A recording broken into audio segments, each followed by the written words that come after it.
दिनांक राजकीय national homeopathic medical college एवं अस्पताल गोमती नगर लखनऊ में 44वां होम्योपैथिक प्रांतीयकरण दिवस मनाया गया। साथ में इस अवसर पर एक सप्ताह का स्पोर्ट्स मीट 2024 कार्यक्रम का इस चिकित्सा महाविद्यालय के नए कैंपस हर्बल गार्डन में शुभारंभ किया गया।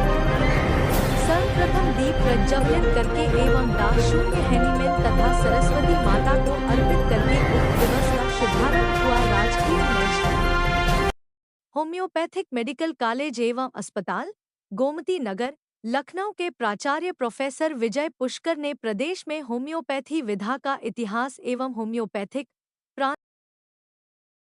पहले तो मैं बता दूं, मैं प्रोफेसर विजय पुष्कर इस संस्था homeopathic national homeopathic medical college का प्राचार्य हूं और ये स्थापना दिवस प्रांतीयकरण दिवस जो हम लोग मना रहे हैं, ये पहले उत्तर प्रदेश में हमारे जो कॉलेज थे ये गवर्नमेंट के अधीन नहीं थे। मात्र सिर्फ एक नेशनल होम्योपैथिक मेडिकल कॉलेज था जो पूर्व से इसको डिग्री GHMS की मिलती थी और हमारे प्रदेश में 10 कॉलेज थे जो प्राइवेट कॉलेज थे।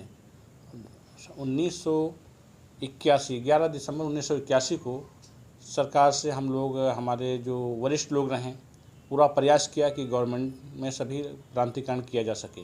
तो इसके लिए काफ़ी लोग वरिष्ठ लोग रहे जो, यानी यहाँ तक का कि उसके लिए बहुत पृथक प्रयास करना पड़ा।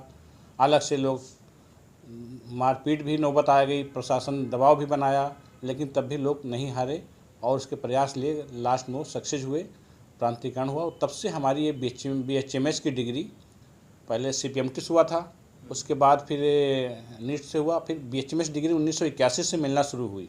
जो हमारे कॉलेज में बच्चे आते हैं, इसमें हमारे प्रदेश में 9 होम्योपैथी मेडिकल कॉलेज गवर्नमेंट के हैं और 3 प्राइवेट संस्थाएं कॉलेज हैं।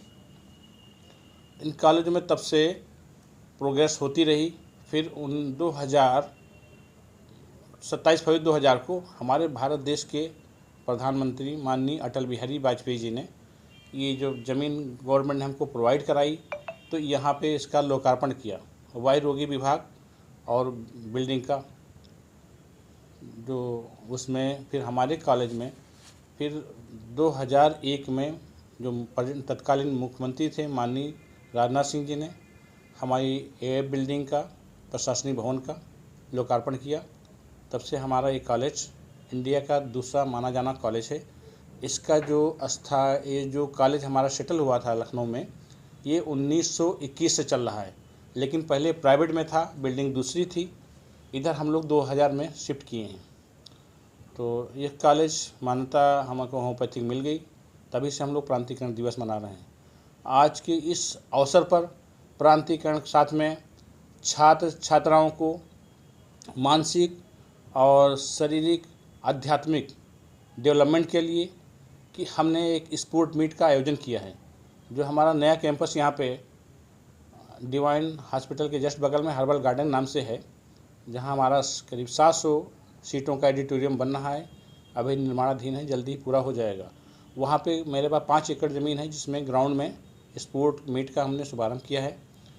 आज इस मौके पे हमारे पूर्व निदेशक होम्योपैथी के प्रोफेसर BN सिंह और जो पूर्व में उत्तर प्रदेश मेडिसिन बोर्ड के चेयरमैन भी रहे हैं, राज्य मंत्री तक दर्जा मिला है, वो भी हमारे गेस्ट थे, चीफ गेस्ट थे।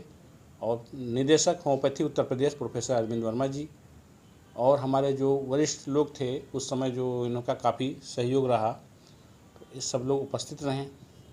और हमारा होम्योपैथिक विभाग का जो विकास अग्रता चला जा रहा, हमारे माननीय मंत्री जी जो आयुष के हैं डॉक्टर दयाशंकर मिश्रा जी, उनका भी अथक प्रयास है होम्योपैथी को जन जन तक पहुंचाया जाए। सस्ती सुलभ चिकित्सा पद्धति है। गांव में इंटीरियर में भी डिस्पेंसरी खुलवाने का प्रस्ताव भी है और दूर दूर तक डिस्पेंसरियाँ हैं। हमारे जो प्रशासनिक अधिकारी लोग आए हैं, प्रमुख सचिव मैडम श्रीमती बीना कुमारी मीणा जी, उनका भी प्रयास है लोग उपस्थिति और इलाज समय से लोग उपस्थित रहें, समय से इलाज करें कि जन जन तक का लोगों का इलाज प्रारंभ हो। ये गठन हमारे वहाँ आयुष विभाग, पहले होम्योपैथी और आयुर्वेदिक अलग था, लेकिन माननीय प्रधानमंत्री जी के, मोदी जी के कर प्रयास से, अथक प्रयास से ये 9 नवंबर 2014 को एक आयुष का गठन हुआ, जिसमें हमारे तीनों विधा हैं। कब ये था विचार कि जो प्राचीन विधाएं हैं इनका लोगों को जन जन तक लाभ मिल सके, पूरे भारत देशवासियों को, इसलिए तीनों विधाओं को प्राचीनतम विधाएं नहीं, इनका इलाज सुलभ सस्ता रहेगा, इसलिए इन्होंने इसको 9 नवंबर 1914 का हुआ था, तभी से अग्रतर बढ़ता जा रहा।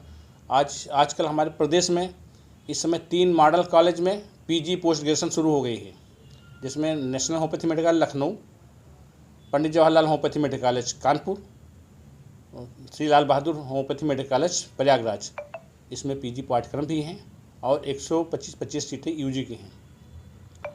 अब प्रयास है कि जितना होम्योपैथी के हम लोग ने यहाँ शुरुआत किया है, अभी कुछ रिसर्च काम भी शुरू किए हैं, उसकी भी प्रयास कर रहे हैं। ओपीडी हमारी अच्छी चल रही है, इंडोर पेशेंट एडमिट करते हैं, ओपीडी हमारी कम से कम 1300 पेशेंट पर डे आते हैं। तो हमारी जो फैकल्टी भी हैं और हमारी स्टाफ है, बड़ा सहयोग लोग कर रहे हैं प्रयास करके। अग्रतर होम्योपैथी को बढ़ाने का हम लोग पूरा पुरजोर प्रयास कर रहे हैं, जिसके लिए हमारे उच्च अधिकारियों का भी पूरा सहयोग प्राप्त है। ओपीडी में डॉक्टर साहब जो मरीज भर्ती होते हैं उनको क्या क्या सुविधाएं मिलती हैं? उनको आजकल ओपीडी में जैसे आते हैं कि अगर मान लिया इसमें बुखार वाले पेशेंट अच्छे आ रहे थे, और जो आते हैं अगर सुविधाएं क्या, उनको अगर देखा जाए कि जो हमारे लेवल से होता है होम्योपैथिक लेवल से, कॉलेज लेवल से उनका ब्लड टेस्ट किया जाना, कुछ कॉमन जो ब्लड इन्वेस्टिगेशन होते हैं, जैसे सीबीसी हैं, हीमोग्लोबिन टेस्ट करना है, एलएफटी करना है, केएफटी करना है, कई से ऐसे जो हैं उनको भी मैं जांच करवाता हूं। और जो जिस टाइप का है आयुष्मान भारत के अंतर्गत आता तो फ्री में उनकी जांच करवा देते हैं, कि उनको गवर्नमेंट सुविधा प्रोवाइड कर रखी है। और एक्सरे भी है, एक्सरे भी हमारे वहाँ, डेंटिस्ट का भी काम है, योगा टीचर हैं, जो अब आने वाले कोर्स में जो भारत सरकार ने हमारा फर्स्ट ईयर कोर्स रखा, उसमें योगा टीचर भी, योगा बच्चों को आध्यात्मिक यानी मानसिक विकास करने के लिए और उनका शरीर भी वो हो, उसके लिए योगा टीचर भी है। और अल्ट्रासाउंड वगैरह हो जाता है सब क्या? अल्ट्रासाउंड अभी मेरे पास एक्चुअली में रेडियोलॉजिस्ट की दिक्कत रहती है, रेडियोलॉजिस्ट हम लोग को उपलब्ध नहीं हो पाते हैं जल्दी से, क्योंकि वो मॉडर्न मेडिसिन ज़्यादा रहते हैं। हम लोग अभी उसके लिए प्रयास है, जैसे कोई अनकॉल वगैरह मिलते हैं तो हम लोग उनको कॉल करके रिपोर्ट उनसे दिखा सकते कर सकते हैं। मशीन है उसकी?